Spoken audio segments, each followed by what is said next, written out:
Hello and welcome to Focus. Today we head to Ukraine, which is increasingly known as a sex tourism destination, and many believe that next month's Euro 2012 football tournament will give the industry a boost as thousands of foreign fans pour into the host country. Some NGOs are working to ensure that if the sex trade does try to take advantage of the tournament, it does so safely. But others say the safety of prostitutes themselves has been endangered by superficial police attempts to clear the streets and improve Ukraine's image. Meanwhile, anti-sex tourism campaigners see the tournament as an opportunity to raise awareness of the exploitation involved. Gulliver Cragg reports. A brothel in central Kiev and a visit from Yulia and Sasha from the anti-AIDS NGO Convictus. They provide advice, medical assistance and contraception. Oh my God, such big boxes. How embarrassing. It's not embarrassing. These women are hoping that the influx of foreign visitors for the Euro 2012 football championship will bring in a lot of business. We've all got high hopes for Euro 2012. We're buying new clothes, we're going to beauty salons, we're preparing however we can. Yulia and Sasha tour Kiev several times a week visiting sex workers who call them to ask for their services. They're also preparing for Euro 2012. We heard a lot of them were trying to learn English, so our organisation produced a little phrasebook for them, an English-Russian phrasebook of safe sex. Yet while the sex trade may be booming behind closed doors this June, Ukrainian authorities don't want it to be visible. Girls who work on the streets rather than in brothels say they've been told very clearly that during Euro 2012, police don't want to see them.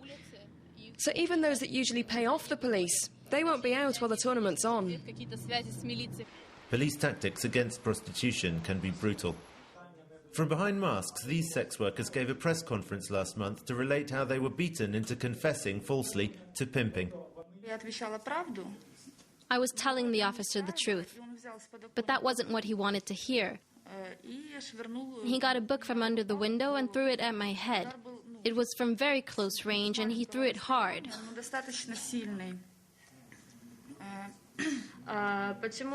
This happens because they've made some kind of deal with the real pimps.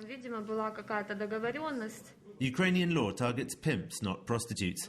But campaigners say police are paid off and cheat to beef up their statistics. With Euro 2012, the situation's getting worse, and there's been an escalation in violence.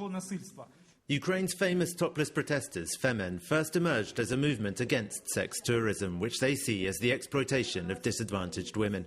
They believe the authorities, far from fighting against it, are actually encouraging the sex trade. Look around. You can see 100 strip clubs, massage saloons with intimate brothels everywhere. You can see huge propaganda in the street when different people are giving you flyers. Femen plan to be highly active during Euro 2012, but it seems clear not everyone will heed their message. And Gulliver Cragg joins me now. Hello, Gulliver. Let's start off by talking about those Femen protesters. They're certainly getting a lot of media attention, but how are they viewed in Ukraine and by Ukrainian women particularly?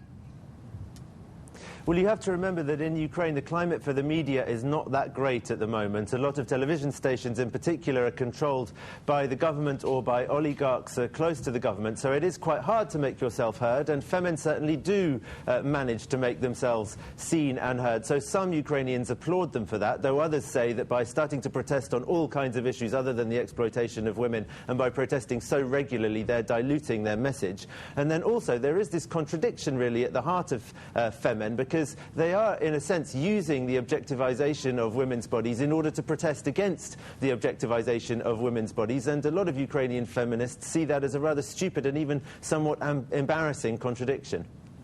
And how do people at NGOs who are working with prostitutes view these movements protesting against the sex trade?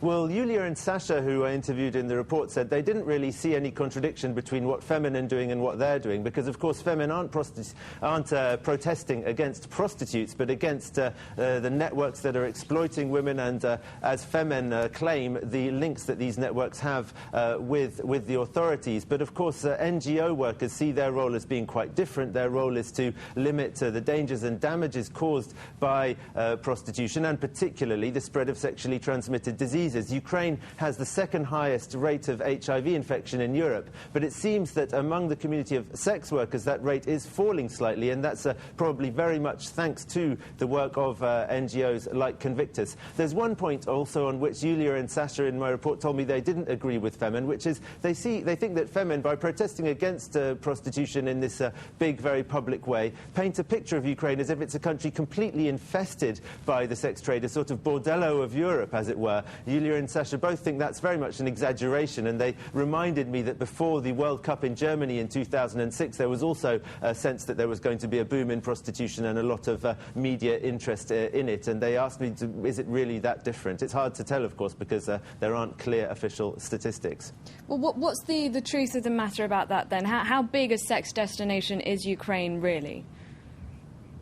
Well, an unofficial report put the number of people working in one way or another in the sex trade in Ukraine at 1.5 million people. So that strikes me as quite a lot. And as far as Kiev is concerned, at least, what Inna Shevchenko from Femen says in my report is certainly true. There are ads for sexual services everywhere. There's, for an example I could give you, there's a map currently given out for free to visitors by hotels and youth hostels. And on that map, around the map of the city, there are 18 little advertisements. 4 of those, I counted, are for restaurants. The other 14 are for either massage parlours, escort services or marriage agencies. The marriage agency industry in Ukraine is a huge industry. It's a whole other issue, really, which hides behind these little adverts a whole range of stories of sadness and exploitation of both men and women.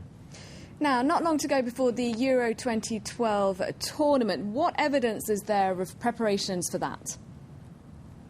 Well, aside from prostitutes we spoke to and NGO workers that we spoke to who both say that there's an atmosphere of excitement and preparation and hopes that it's going to be possible to double or triple prices and earn a lot of money from visiting football fans, the authorities have also said that they expect there to be an increase in activity in the sex trade during Euro 2012. And actually, they've admitted that there's not that much they can do about it other than clearing street prostitution from the streets. Prostitution that's going on behind closed doors is hard to control. The authorities have also said that they have some evidence that women are going to be coming to the host cities from other regions of Ukraine in order to try and work during the tournament. Now, it's possible those women will be, in a way, the most vulnerable, both to bad behaviour from the police and criminal gangs who, it's thought, might be looking for women to recruit for trafficking to other countries for work in the sex trade. The NGO La Strada works against people trafficking and is going to be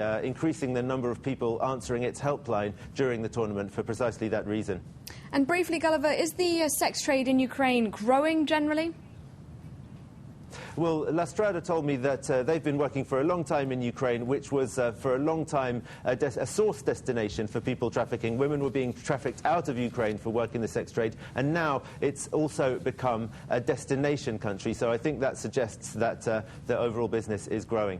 Gulliver Cragg, thank you very much for joining us, and thank you for watching. That's it for Focus. Do stay tuned to France 24.